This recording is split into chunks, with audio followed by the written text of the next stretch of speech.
Hi friends, అందరికీ నమస్తే. ఏం లేదండి, ఈరోజు నిన్ననైతే నైట్ వర్షం అయితే పడ్డది కదా. ఏంటంటే గడ్డి కట్టలు అయితే కట్టించినాము. ఆ గడ్డి కట్టలు నాన్నే ఆల్రెడీ, ఇగో నాన్నయి. దాని ఏంటంటే కిందనే ఇట్లా పడబెట్టి ఉన్నాయి కాబట్టి దాన్ని లేపుతా ఉన్నాం. ఎందుకంటే లేపితే ఏంటంటే గాడు తిని ఎండుతాయి, లేదనుకో పచ్చిగా ఖరాబ్ అవుతుంటుంది గడ్డి. ఇక చూడండి, గడ్డి ఇట్లా లేపుతున్నాం, చూసారా ఫ్రెండ్స్. గడ్డి కట్టలు అయితే మొత్తం లేపుతున్నాం. ఇక చూడండి, లేపినాయి అన్నీ లేపినాం. ఇట్లా చూస్తురా.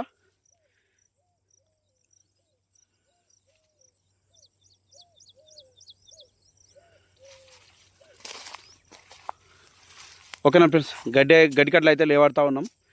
ఎందుకంటే ఇవి వర్షానికైతే ఇట్లా పండుకొని ఉన్నాయి అనుకో, కింద పాములు మరి అన్ని తేళ్ళు పాములు ఉంటాయి, మళ్ళీ లేవాడుతప్పుడు ఇబ్బంది అవుతుంటుంది. అందుకే లేవెట్టినాం అనుకో, అది ఈ వర్షం వల్ల కూడా నాణ్యది కూడా ఎండుతుంది, గాడు కట్టిటు మళ్ళీ ఎండకి ఎండుతుంది.